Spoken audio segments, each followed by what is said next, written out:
Welcome to the Lord of the Rings Lorecast, the show that explores the background of Tolkien's amazing world from the very beginning.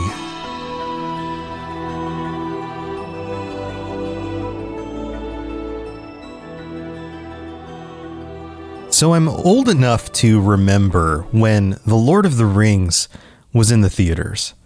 In fact, I was in college at the time, and I remember going back every holiday to visit my family, and sometimes I'd bring some friends from school to stay over for a bit, and then getting together and taking a group of us, including my father, who I've mentioned on this podcast, is the reason why I'm so into J.R.R. Tolkien's writings.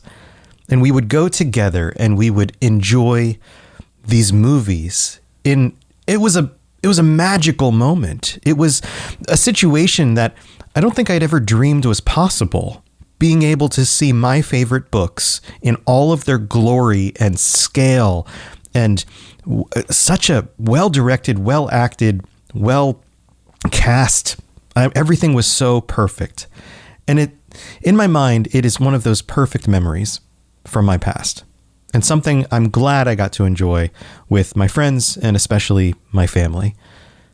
But I also remember from that time some of the critiques. For as perfect and wonderful and magical as I thought that experience, I remember not only the critiques going into it and people talking about the casting problems and those kinds of things and being very skeptical of the whole ordeal, but also the critiques about the story from movie reviewers who clearly hadn't read the books.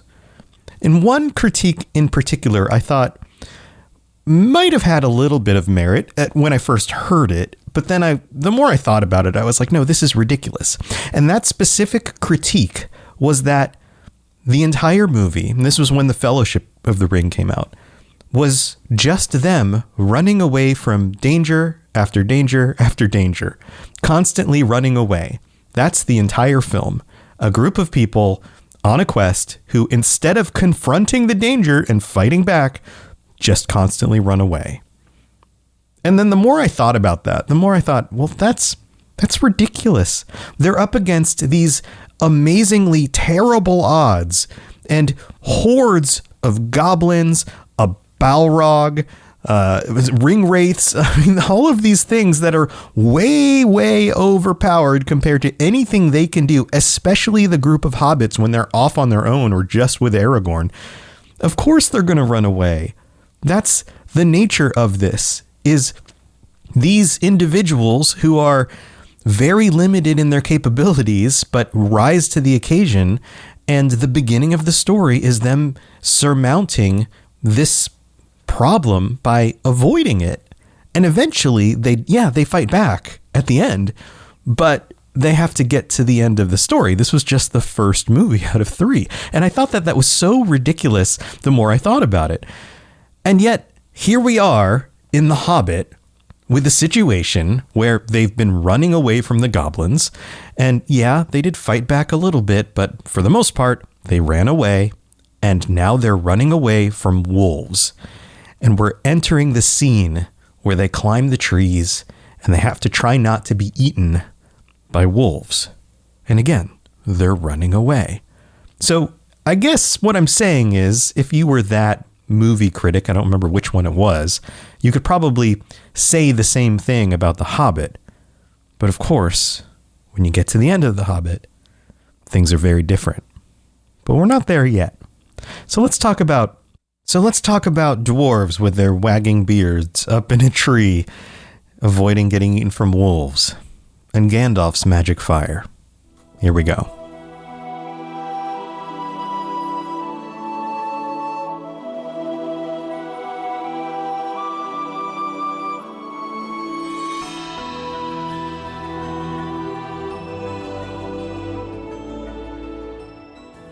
"Up the trees quick," cried Gandalf, and they ran to the trees at the edge of the glade, hunting for those that had branches fairly low or were slender enough to swarm up.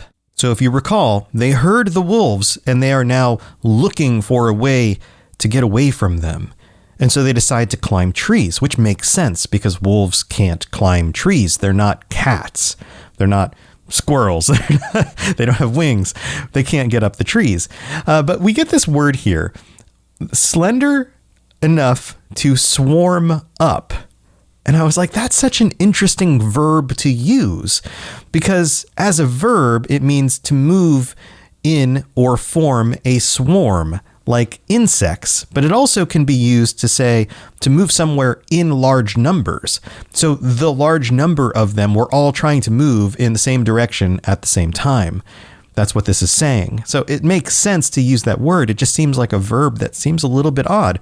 But then again, Professor Tolkien always knew what words to use. So I'm going to lean on him for this one because it does come up again. And in this situation, it continues.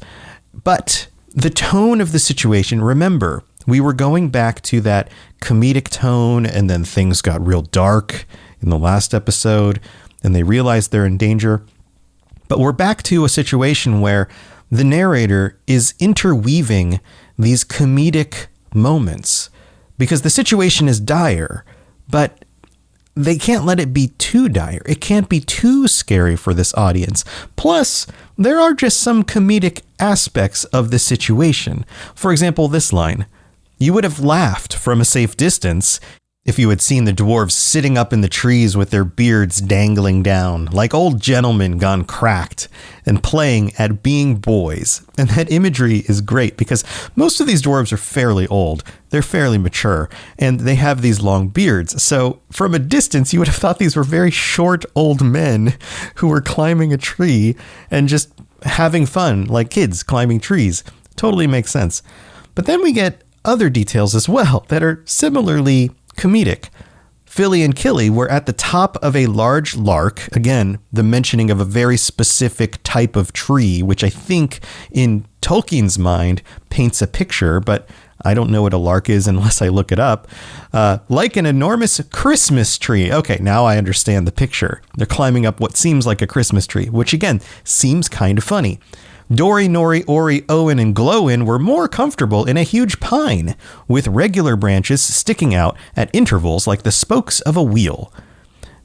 He's painting a picture for us. And if we're familiar with these types of trees, then we get a very clear picture. But even not, we still get Christmas tree or spokes of a wheel. We get imagery that makes sense. The others are just kind of going up these other trees and explain that Dwalin and Balin are up in a fir tree. There seems to be a variety of different trees here. But then we get this about Gandalf. Gandalf, who was a good deal taller than the others, like we needed to be reminded, but I guess in this situation, it makes sense because they have to climb trees and being taller is actually very useful in that situation, had found a tree into which they could not climb, a large pine standing at the very edge of the glade. He was quite hidden in its boughs, but you could see his eyes gleaming in the moon as he peeped out.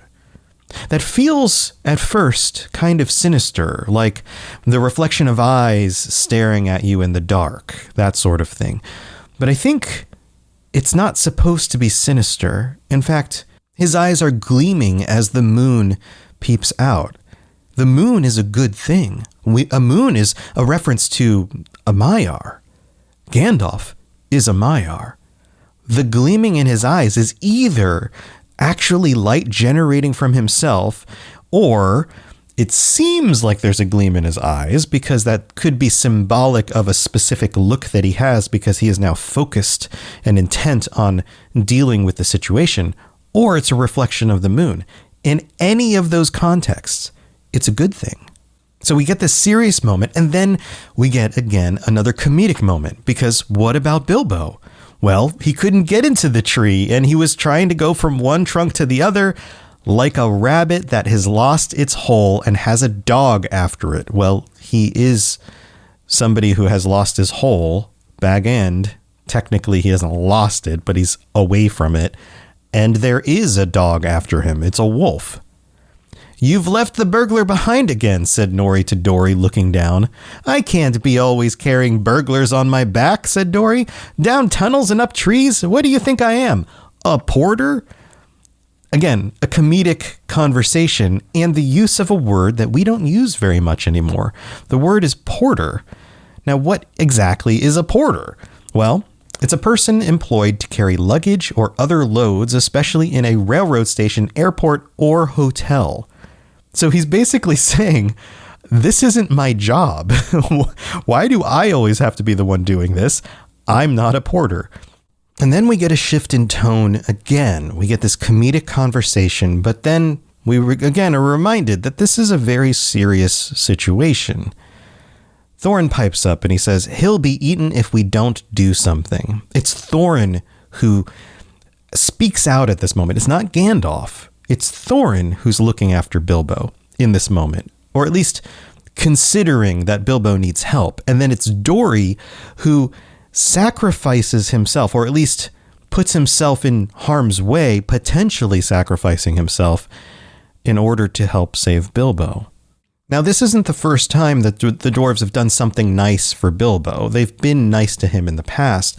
But remember, we're now off of the situation where they escaped the goblins and Bilbo snuck up on them. They were very impressed that he survived and that he could sneak up on them. And so their mood towards him, their feelings towards him have kind of shifted. So it makes sense that maybe Dori would go out of his way a little bit more, but at the same time, are you really going to leave a member of your party to get eaten by wolves? That doesn't seem like a good idea anyway. We get a reminder in the text about Dori being a decent fellow in spite of his grumbling. And I think that that's probably something that you could apply to most of the dwarves. That seems like a common personality. This feeling of like, well, I don't want to have to do it, but all right, I'll do it anyway. You know, they have to have this like tough exterior and they're kind of stubborn. But when push comes to shove, they do the right thing, or at least most of them do or try to. So Dori goes down the tree. He lets Bilbo climb up and stand on his shoulders or on his back in order to try to reach the branches above him. And this seems like it's working. But then we get this reminder about the dire situation they're in and how dire it actually is, because it is a lot worse than just a few wolf howls would have you assume. The wolves come trotting into the clearing, and then we're told this. All of a sudden, there were hundreds of eyes looking at them. Now, if you do the math and assume that every wolf has two eyes, or at least most of them do, and they haven't gotten poked out or something, then that's at least 50 wolves. Hundreds could imply numbers in the hundreds of wolves. Now, I'm not an expert about animal species, but in the videos I've seen about wolves in the wild and like, you know, National Geographic type videos on television or on YouTube, usually a pack doesn't have hundreds of members. They tend to be a lot smaller than that, at least from my understanding. So something else is going on here, and the narrator is starting to clue us in about this. So of course, Bilbo scrambles up the tree and Dori scrambles up behind him, and we're told that this happens only just in time. And again, we're reminded about the plot tension and how much the narrator or Tolkien likes to put these things into the text. And who knows, maybe it's Bilbo being dramatic and saying, oh, they just barely got away from the wolves, because they snap at Dori's cloak, heavily implying that had they gotten a hold of the cloak, they could have pulled him back down, but they don't. They survive. And so we start to get explanations about what the wolves are like.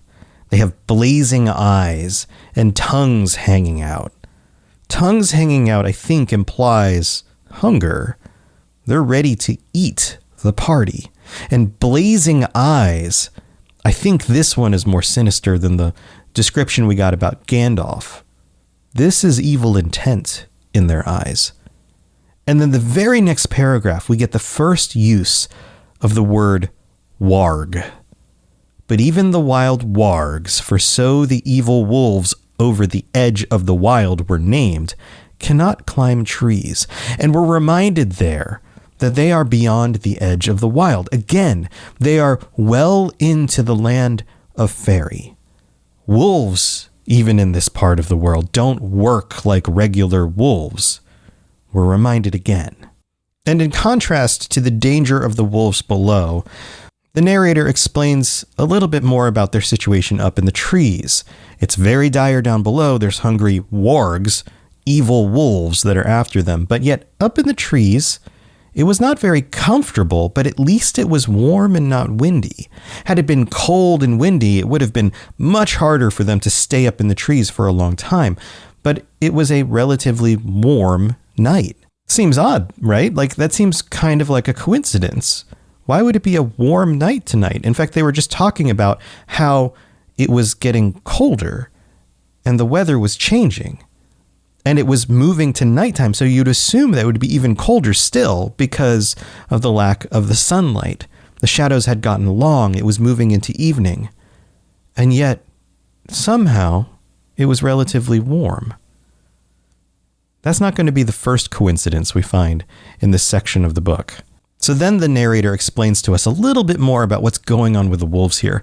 This idea that this was a meeting place for the wolves. Now, how they knew that, I'm not really sure. Maybe it was just implied. And more kept coming in. So what was originally at least 50 wolves kept growing in number. And not only this, but we get something that starts to explain to us how intelligent these evil wolves actually are. They left guards at the foot of the tree in which Dory and Bilbo were, and then went snuffling about till they had smelt out every tree that had anyone in it. Regular wolves wouldn't leave part of the pack to guard a tree. That seems like an intelligent thing to do. Now, maybe wolves that hunt certain types of animals that tend to have to be waited upon to come out of their hole or come down from a tree would have learned this behavior, but it seems like a sign of intelligence. And then we're filled in on the numbers. They guarded all of these different trees, and then we're told hundreds and hundreds, it seemed, when referring to the rest of the wolves. Now, it doesn't say specifically hundreds and hundreds. That would be very difficult to count in the situation as dire as this. It says it seemed. So again, maybe this is an exaggeration because Bilbo likes to exaggerate, but it could have been hundreds and hundreds. And the rest of them decide to sit and wait. It's time for that spring reset. I'm taking a look at everything in my closet and figuring out that, oh no, this absolutely needs to go. And it's about time I replace things so that my clothes aren't older than my 15-year-old. Now you might think that they lasted that long because they were well made, but no, they're in terrible condition.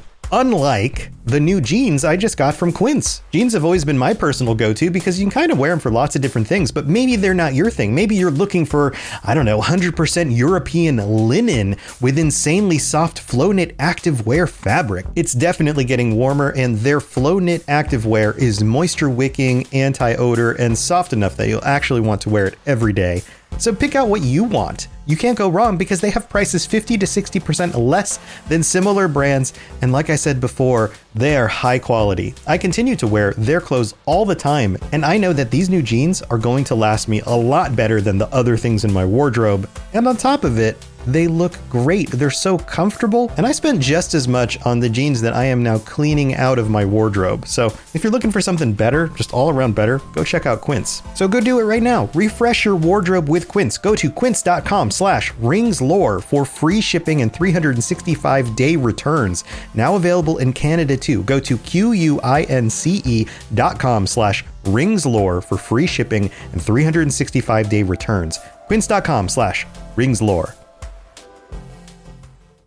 And we're given an explanation about their social structure here. A great gray wolf. He spoke to them in the dreadful language of the Wargs. There's a leader, a bigger one in the middle, commanding the others. And we're told that Gandalf understands this language. This isn't the first time that we're going to have a situation where Gandalf understands a language and that the rest of them don't. But it might be the first time. I don't think Gandalf reads anything in the Goblin Caves. I don't recall. It might be the first time that we learn that Gandalf understands evil languages also, which, although in some cases you might think means that that person has delved in evil things and has some connection to evil, but this is Gandalf. Really what this is telling us is that he is so wise that he has even studied the ways of the evil creatures of the world to understand them. It makes sense when you are at war with an enemy to understand the enemy's language so that you can have better information about them. And Bilbo doesn't, of course, and the language sounds cruel and wicked to him. But then we get this. Every now and then, all the wargs in the circle would answer their gray chief all together, and their dreadful clamor almost made the hobbit fall out of his pine tree. To me, this feels very militaristic. It feels like ranks of soldiers with a commanding officer. And the officer talks to the soldiers, and then after certain things that officer says, all of the soldiers together chime in with the thing they're supposed to respond with, whether it's yes, sir, or whatever. This is kind of like the warg equivalent of that. And if that's the case, these are soldiers. They are designed and here for a specific reason. And we'll learn more about that in a little bit. And then we get an explanation about what they were talking about. And again, I'm not sure how the narrator would know this.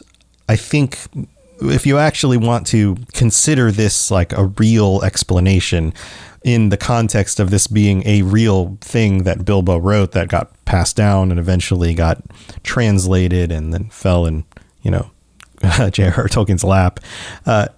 In this context, I think it makes the most sense that at some later time, Gandalf told Bilbo about what was going on and what the wargs had said, and maybe even knew something about the way they operated, because we're filled in here on the details of their relationship with the goblins. Now, that's probably something Gandalf would have been aware of. He would have known that the goblins and the wolves, or at least the wargs, sometimes work together.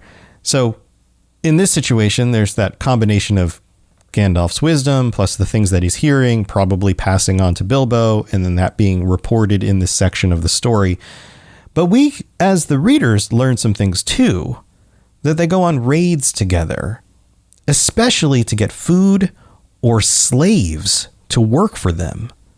That makes them sound even more evil. It's one thing to go on raids in order to get food, because, well, wargs need to eat, goblins need to eat. They don't seem like the types to do their own farming.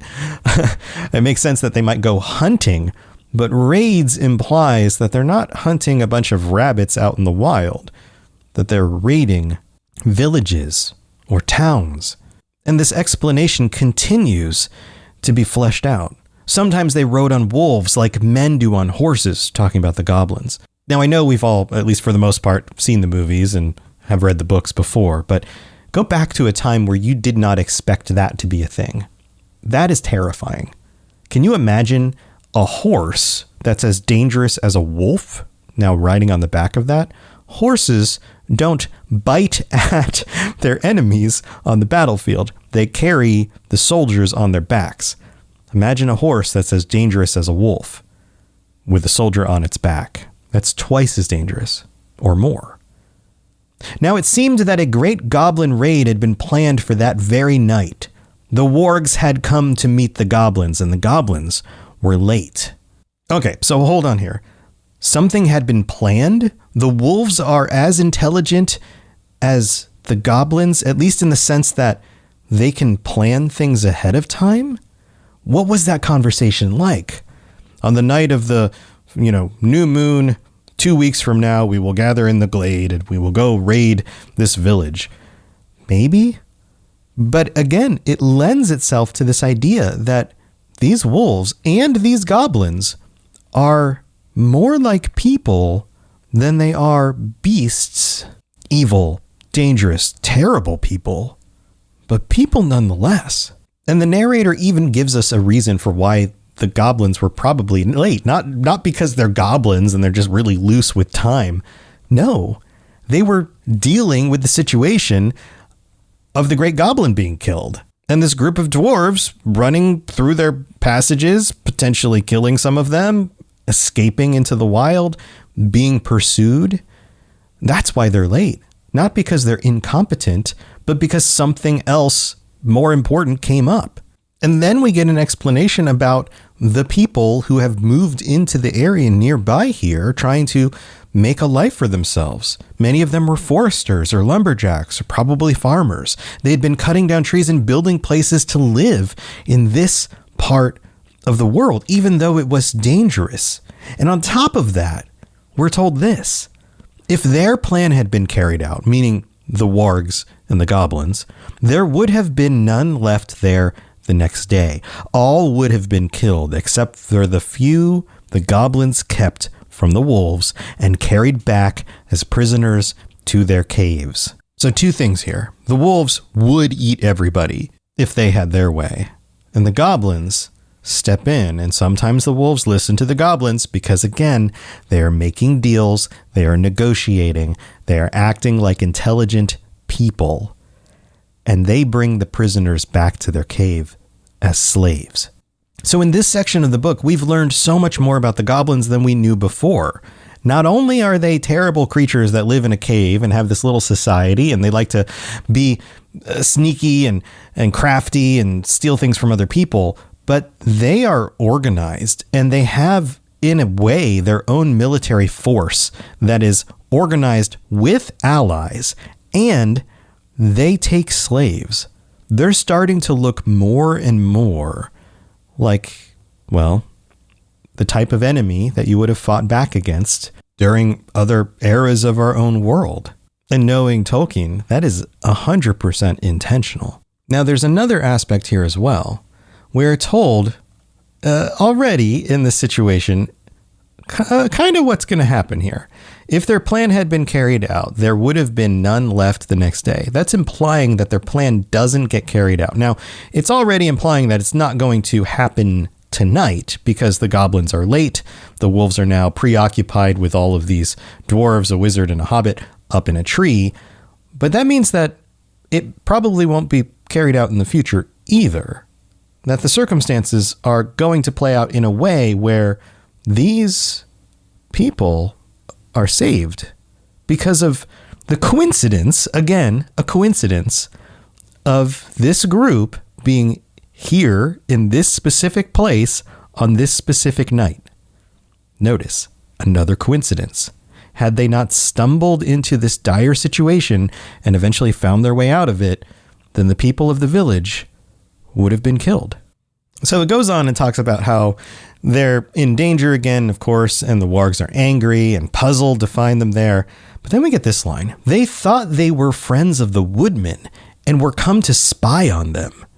This reminds me, and I don't remember where I heard the quote initially, but it's very much the quality of evil individuals assuming that everyone else thinks like they do. So, for example, they're suspicious about spying because that's what they are familiar with. Evil people always suspect everyone of the same dark deeds that they themselves would employ. So coming across them in this situation, they're assuming that they would be spying because that's what they would do. And this happens a lot in our own world too, because think about how many times people out there level accusations against other people. And then when you really come to find out what's going on, they're guilty of that thing that they were leveling the accusations about. It happens more often than you think if you pay attention. So the situation starts to play out and they can't climb up the trees. Gandalf is listening to them and begins to be dreadfully afraid. This is another reminder that Gandalf, although a Maya, is in a flesh and blood body. He needs to survive this situation. And not only that, he's responsible for this group and for their safety as well. And we're told that he could not do very much. Now think about that. He couldn't do very much. But isn't he a wizard? Like, can't wizards cast spells? And this goes back to that idea that magic doesn't work the way that you would assume, like in Dungeons and Dragons or something like that. Magic in this world is a very specific thing. There are limitations. It has to do with exerting your will on the natural world and the world responding to that will. We've talked about this in previous episodes, so go back if you want a refresher on that. He can't just summon like a fireball from nothing. But let's think about like what else he does in the series. Like, does he hold up his staff and shine a light on them? And that's not going to work. And does he even have his staff up in the tree? How's he holding onto the staff and climbing the tree at the same time? It doesn't address that. Was he going to speak in a booming voice? Like, that's going to scare hundreds of wolves away? I don't think that makes any sense. And it's not like he can cast an incantation and just hold them back like he tries to do with the Balrog. Because even that may hold for a time, but they're not going to get out of the trees. The wolves would just stay there. So I can't think of anything that he's done in the way of magic that would really make sense to save them in this situation other than what he chooses to do. He reaches up and he starts grabbing these big pine cones and he starts lighting them on fire because he can manipulate the pine cones being on fire. And it may have something to do with his innate abilities. It may have to do with the ring that he's wearing that we don't know about yet in this story. And on top of that, the first description we get is a bright blue fire. He lights the first pine cone and it's blue. And then we get these other descriptions: blue flames, one in red, another in green, colored sparks and smoke. And he tosses them down on the wolves. And of course, they catch fire and run around and all of that. But what I think is really, really interesting here is not how the pinecones stick in their fur or how they bump into each other and light each other on fire, that sort of thing. It's more about the colors. These colors are very similar to his fireworks. Also, if you take a white light and you break it into a spectrum, you get a rainbow. You get blues and greens and reds and probably other colors, but they're not all mentioned here. So the situation changes, it turns. Bilbo and the dwarves start cheering. We find out that the wolves are afraid of fire at all times. Interesting to note that specifically. And that this was a most horrible and uncanny fire. This is an odd and strange fire. Not only is it fire, but it's also a little bit weird, and the wolves are not cool with that. And then this section ends with this. Very soon, all about the glade, wolves were rolling over and over to put out the sparks on their backs, while those that were burning were running, with howling and setting others alight, till their own friends chased them away, and they fled off down the slopes, crying and yammering and looking for water.